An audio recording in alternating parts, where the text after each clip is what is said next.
Hey everyone, thanks for checking out this video. My name is Rich. As promised, this time around we're going to start to play through the learning scenario that comes with SPQR. They give you this so that you can start pushing around some counters on the map and in that way get your feet wet with the SPQR game system. What we're going to do is use probably a couple or 3 episodes and take our time playing through this tiny battle between a small Roman force and a small Carthaginian force.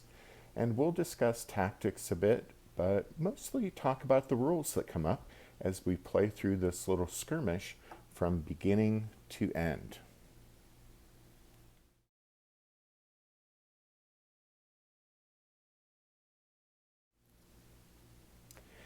Let's start by reading through the scenario description.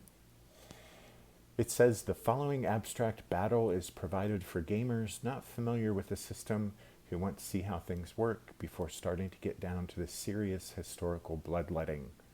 One player commands the Romans, the other the Carthaginians. This is a truly hypothetical battle, more of a heavy skirmish to be sure. The Romans have more counters and better TQ, more or less. The Carthaginians have more men, about 6,000 to 5,000, and a decided advantage in mounted troops. They also have Hannibal. Next, the map, check, although it really doesn't matter as long as we have a flat, featureless area for the battlefield. For the Roman force, we'll be using the 3rd Ally Legion. This is an auxiliary legion, if you will.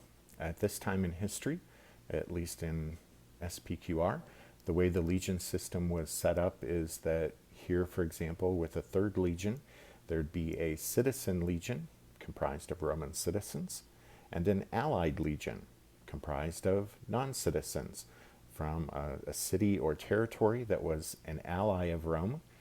Very often this was a city or territory that had been conquered by the Romans, and it was now allied with Rome. The Romans were pretty good at doing that is, at making a defeated enemy into a helpful ally. So at any rate, that's what we have here. Then the Carthaginian army was usually a mixed grab bag of units from various places, since they used a lot of mercenaries. And so you see here there are troops from all over the place. African phalanxes, Iberian light infantry, Balearic slingers, Numidian light cavalry, Celtic lancers. Then deployment. We're playing this solo, so it doesn't really matter who sets up first and second, but set up at least 5 hexes apart. And then it says players may use any optional rules they wish, although as you are learning the system here, we recommend keeping it to a minimum. And the only optional rule we'll be using is 10.4, the engaged rule. And then there's a suggestion. We limit Hannibal to 1 line command per turn, even though he's normally eligible to use 2. But here we'll heed this suggestion, and in this little battle, Hannibal will be limited to 1 line command. Finally, we want to pay close attention to the victory conditions, and we're told the Romans rout when they have lost 34 rout points, the Carthaginians rout when they have lost 25 rout points. Elephant losses do not count towards this total. So 34-25, and you'll see in a moment that we've noted those withdrawal levels on the map so that we can keep track of each side's losses and route points and see how close they're getting to victory or defeat. And a final note here, that 34 and 25, the rates, those levels are fairly low to make this a relatively quick fight. All right, let's look at each side's setup on the map, and we'll start with the Roman force. As you can see, the Romans have set up in a standard legionary deployment. That means the triarii are here at the back. And by the by, we will be implementing Rule 9.7, which means the triarii will be stuck back there until they're released one way or another. In any case, then we see the velites are up front. The Roman cavalry is on the right and left flanks under Falco and Drusus. Then there are two lines of cohorts. Tribune Antonius is with the front line, and overall commander Flamininus is there with the second line. Notice that stacking is ordinarily 1 unit per hex. However, the Romans can generally stack 2 infantry units and have done so here, ready for manipular line extension. Be sure at some point to check out the stacking charts on player aid card number 1, which talk about what you can and cannot do as far as stacking and any penalties that may or may not be involved. And then in the rule book, Rule 9.6 talks about the Roman manipular line extension, which is a handy ability that gives the Roman units some nifty tactical flexibility.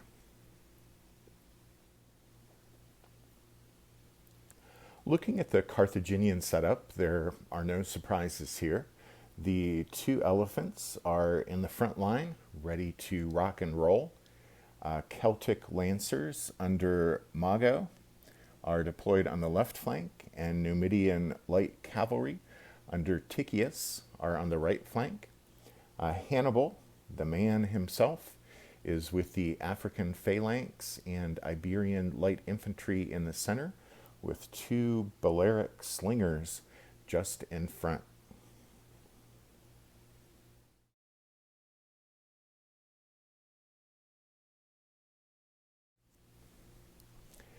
Each turn kicks off with the leader activation phase. During each turn, each leader in play will be activated in ascending order of initiative. So that means the lowest initiative ranked leader will go first. Then both players will work their way up through the batting order until the leader with the highest initiative will go last. So for this scenario, the activation sequence will be the 3 Roman initiative level 3 leaders, Antonius, Drusus, and Falco. Then the 2 Carthaginian leaders, Mago and Ticius, the Roman overall commander, Flamininus, and finally Hannibal with his initiative level of 7.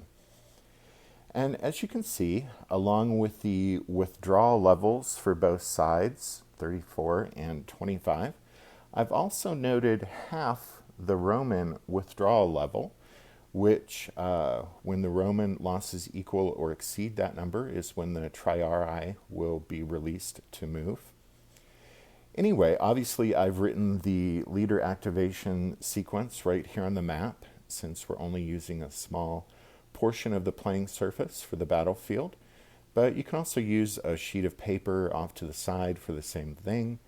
I just find it useful as far as keeping track of who has been activated, who still needs to go, who might not be eligible for momentum because of a successful trump, and you know, that sort of thing. Note that the Roman player can actually activate the first 3 leaders in any order, since they have the same initiative. What you may ask would happen if the Carthaginian player also had a leader with an initiative of 3. Well, Rule 5.12 tells us that then the players would roll the die to see who gets the first activation. Then the other player would activate his initiative 3 leader. In this case, finally, the remaining 2 Roman initiative 3 leaders would activate. Now, you may also have noticed the EIO here at the top of the leader activation sequence. What's that all about? Well, since Hannibal is an elite leader, indicated by the little red triangle next to his initiative rating, he can always decide to seize the initiative at the beginning of a turn by using a single elite initiative orders phase.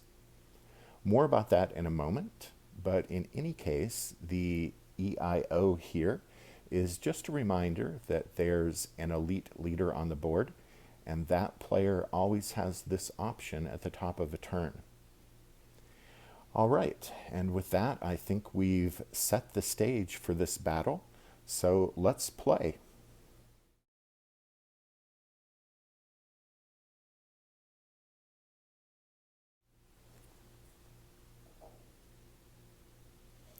Here at the beginning of turn one, and at the top of every turn, the Carthaginian player must decide if he wants Hannibal to use an elite initiative orders phase.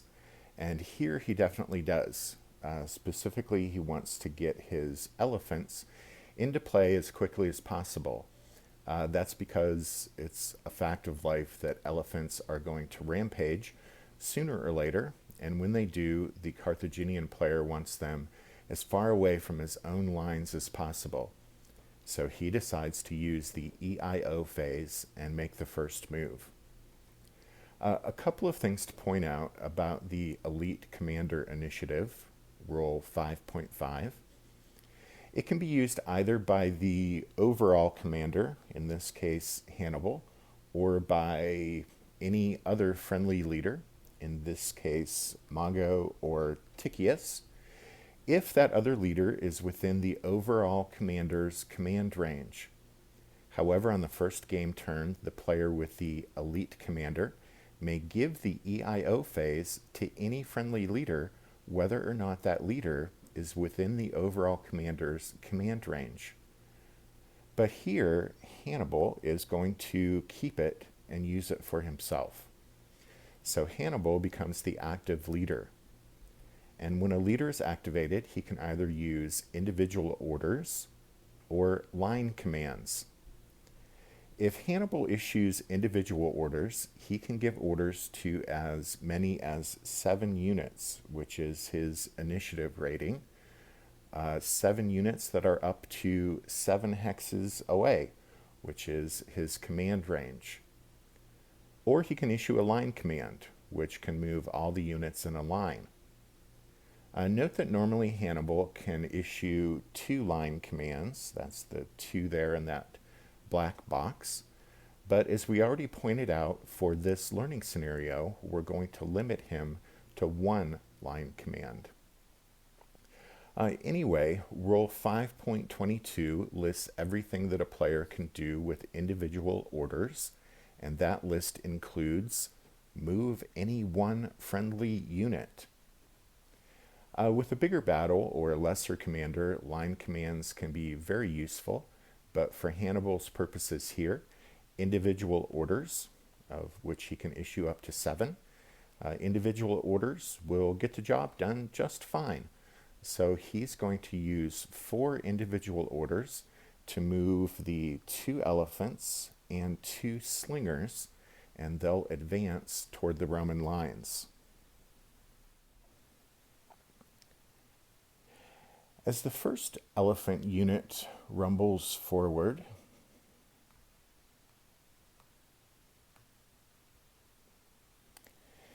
the Roman velites might like to use orderly withdrawal to avoid getting entangled with the pachyderms, but they can't, since to use orderly withdrawal, the defending unit must have a higher movement allowance than the moving combat unit.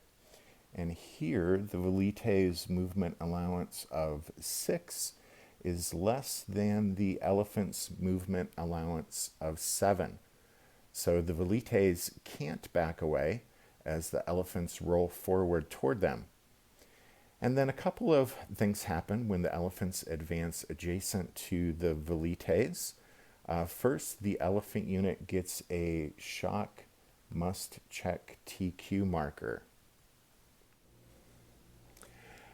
Because if we check the shock superiority chart, we find that elephants are one of the units marked with a plus sign, and so they must shock attack if they move adjacent to an enemy combat unit. The shock must check TQ marker gets placed the instant the moving unit moves adjacent and before any reaction fire. Speaking of which, the second thing that happens is that when the elephants move into the zone of control of the velites, the Romans may reaction fire. Pulling out the missile range and results chart, we see the velites, a foot javelin unit at a range of 1 hex, need a 5 or less to hit. The chart also notes that a velites unit will be missile low if they roll 7 through 9, meaning that after that they'll have only one more volley of missiles before running out. Then the chart also lets us know that normally a hit will result in the target receiving 1 cohesion hit. However, if the target is an elephant, it suffers 2 cohesion hits.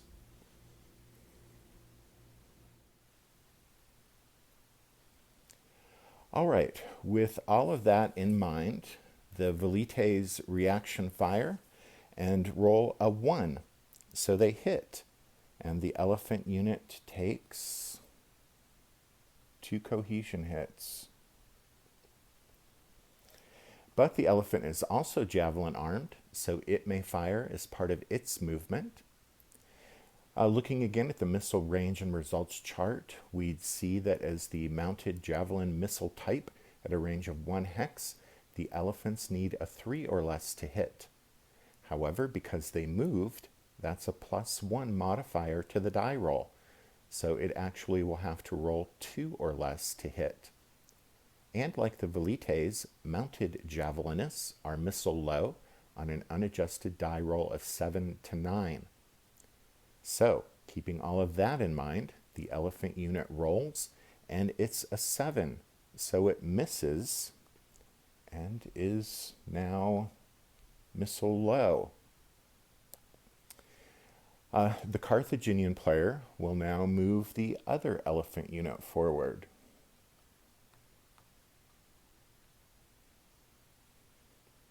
And this will be a repeat of what just happened. The elephant unit rumbles up to the other Roman velites, and it gets a shock must check TQ marker. Then the velites use reaction fire to chuck some javelins at the elephants.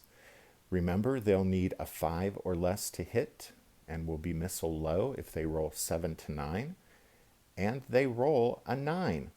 So that's a miss, and they get a missile low marker. The elephant now uses its missile fire. They need a 2 or less, but roll an 8. So that's a miss, and they also get a missile low marker. Now the Carthaginian player turns to the 2 slingers. Slinger number 1 will run forward toward the Romans.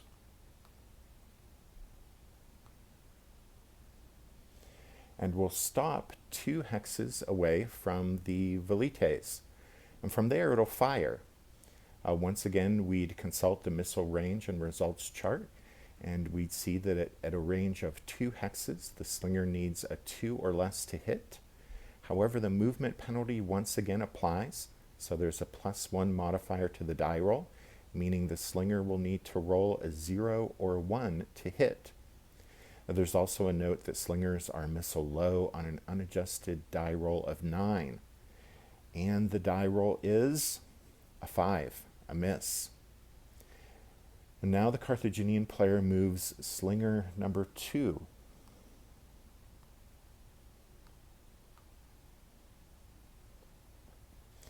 We'll stop 2 hexes away from that velites, and we'll repeat what just happened. This time the die roll is 9, so that's a miss, and it also gets a missile low marker. That's it for movement initiated with the 4 individual orders that Hannibal decided to use. And all of these units could be marked with moved counters. And while those markers are useful in larger battles with more units, here with our little fight and with our low unit count, I don't think they'll really be necessary, so we'll just play without them.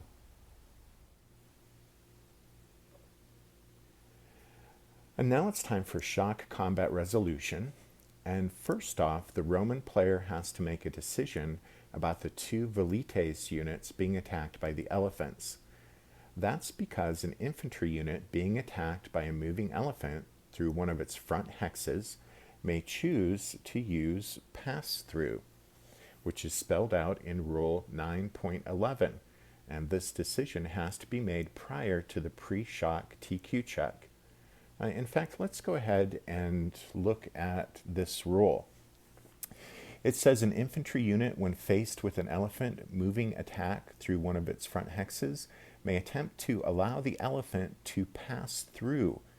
This decision must be made prior to the pre-shock TQ check die roll and may be elected only if at least one of the defender's rear hexes is unoccupied. Pass-through is not allowed when an infantry unit is attacked through a flank or rear hex, or when an elephant unit is attacking along with other units, or attacking more than one unit. If the player decides against pass-through, shock proceeds normally. Here, the Roman player decides to not make use of pass-through, since that would allow the elephants to end up back here next to this line of cohorts. And all that would do really is create problems for the Roman player, especially here. Since according to Rule 4.24, if Antonius is in an enemy unit's zone of control when he's activated, then he's essentially frozen. He can't move or issue orders, which obviously would not be good at all for the Roman player. So what he'll do is utilize the 2 velites to keep the 2 elephants out here at arm's length for the moment and away from his other units. And after the Roman player announces that he won't use pass-through, now the players will make the pre-shock TQ checks. Keep in mind that all of these rolls, attacker and defender, are considered to be happening simultaneously at the same time. But just to make it easier to keep track of who's rolling and whatnot, we'll go left to right, attacker, defender, attacker, defender. And in case you didn't notice already, what I did is I tucked the missile low markers underneath each counter, kept the other counters markers out here where we could see them, but just tucked away the missile low markers. Okay, so elephant number 1 rolls, and it rolls an 8. Which is 3 over its TQ, so it takes 3 cohesion hits. When added to the 2 it has already suffered, that brings its total up to 5, which equals its TQ. More on that in a moment. But first we check the velites, and they roll 3, so it's okay. Now elephant number 2 rolls 1, so it's okay. And then the other velites rolls a 4, so it's all right. Okay, now back to elephant number 1. As we learned in the last video, when a unit absorbs cohesion hits equal to or more than its TQ rating, it automatically routes. However, an elephant is special because when it routes, it goes on a rampage, charging everyone in sight. And when an elephant rampages, the rampage is resolved here immediately before we can move on to anything else. Rule 9.14 tells us how to resolve an elephant rampage. First thing the Carthaginian player has to do is roll the die, and based on the die roll, one of these three things will happen. The die roll is 6, which means the elephant will rampage off in a certain direction based on the handy dandy compass on the map. And here's the handy dandy compass. So in this instance, with the 6, the elephant unit will be moved 3 hexes to the left. 3 hexes because a rampaging elephant always attempts to move 3 hexes in the given direction.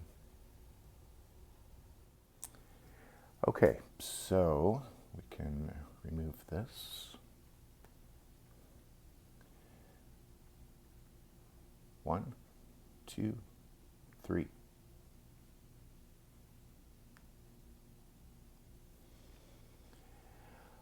All right, the Carthaginian player now rolls again for the rampage, and it's 2. So, consulting the chart once more, we're told the elephant will again head off in the direction that's indicated on the map compass. So this time it will rampage up and to the right. So, 1. And then when the rampaging elephant moves there, 2 hexes away from the Roman cavalry, the cavalry may choose to use orderly withdrawal. But if it doesn't, then when the rampaging elephant moves there, adjacent to it, Rule 9.16 tells us that the cavalry must attempt orderly withdrawal. Orderly withdrawal is covered in Rule 6.5. It's basically a form of retreat that allows faster and more maneuverable units to back away from the advancing enemy, in this case the rampaging elephant. To use orderly withdrawal, the unit must have a higher movement allowance than the advancing unit. And so here the Roman cavalry's movement allowance of 8 is higher than the elephant's movement allowance of 7. So that allows the Roman cavalry to back away from the rampaging elephant. It gets to withdraw 1 hex, 1 being the difference between their 7 and 8 movement allowances. So the Roman horsemen will back up 1 hex. Drusus will go with them. And after that, the rampaging elephant has only moved 2 hexes so far, so it moves on to its 3rd hex. And now the elephant rolls again. This will be its 3rd rampage roll. By the by, it keeps rolling until it rampages off the map or is eliminated on a die roll of 7 to 9, or it's at least 8 hexes away from a friendly unit, in which case it's eliminated, or after the 4th rampage die roll, it goes away in a puff of smoke. It's eliminated. Anyway, for the 3rd die roll, it's a 4. So we consult the chart again, and we're told the elephant will again head off in the direction indicated on the map compass. So this time it will rumble off down and to the right, which is bad news for that Roman velites.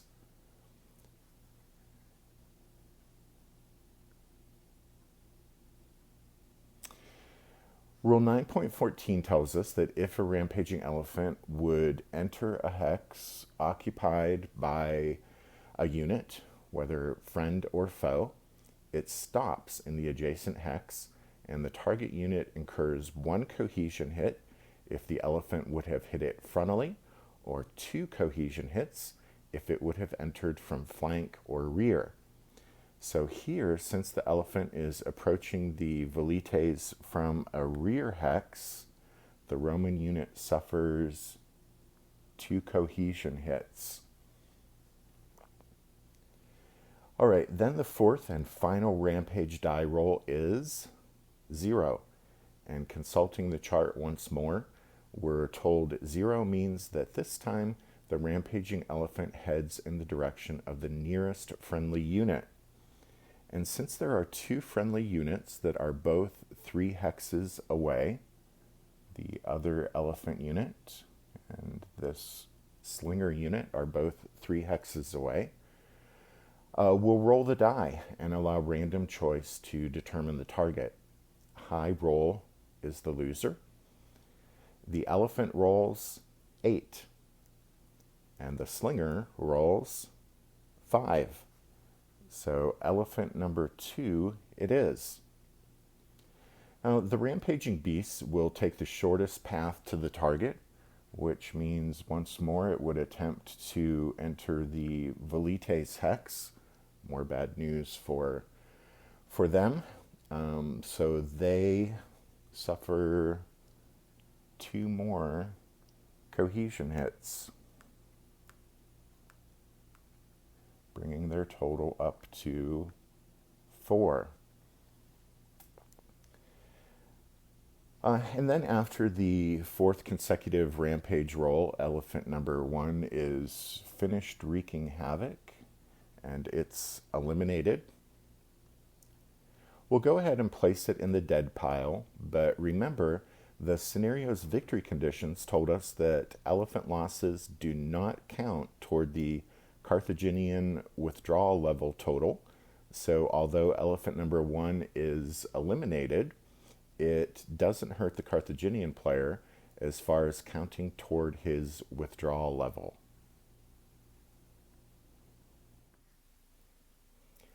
All right, so there you go. Elephant rampage. Quite a spectacle, right? Okay, then so we've done the pre-shock TQ checks and resolved the elephant rampage. So now we'll continue on with shock combat resolution. Of course, now we just have the 1 shock combat to resolve. And with the last video, we got into the nitty-gritty details of this procedure.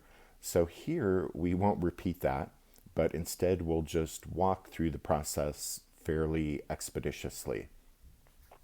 So using the clash of spears and swords chart, we note that elephant attacking light infantry frontally is resolved on the 11 column of the shock combat results table. Next, consulting the shock superiority chart, we find that elephant attacking light infantry results in no superiority, so there will be no doubling or tripling of cohesion hit results. And then ordinarily the initial shock column number might be adjusted depending on the ratio of unit sizes, but as part of Rule 8.46, we're told that doesn't apply to elephants versus non-elephant units. So the final shock column number remains 11. With all of that checked and noted, the Carthaginian player rolls the die, and it's a 6, which yields a 2-4 result. So the elephant, as the attacker, will take 2 hits, and the velites, as the defender, takes 4 hits.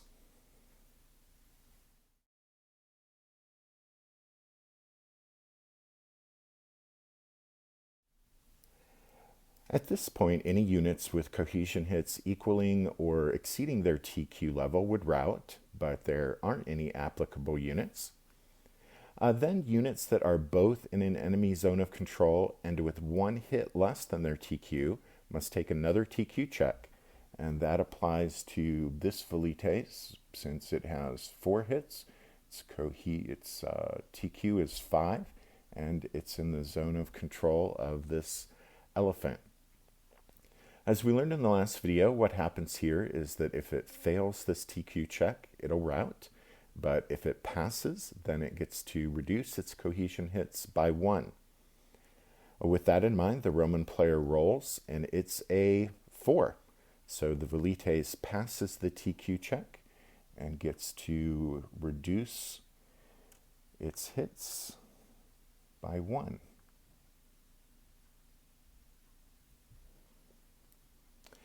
Finally, javelin-armed infantry are automatically missile no after shock combat. So the Velites will get marked as such, and they won't be able to use missile fire again until they reload. And that, ladies and gentlemen, concludes Hannibal's Elite Initiative Orders phase. Leaders using EIO can't try for momentum, so now the normal leader activation sequence is resumed, which means one of the Roman leaders with Initiative 3 will be up to bat. But I think this is where we'll wrap up this video. We've covered quite a bit already, and before getting into anything else, this seems like a good spot to hit the pause button. So we'll pick back up right here next time, and I hope you'll join me for that. But until then, thanks and take care.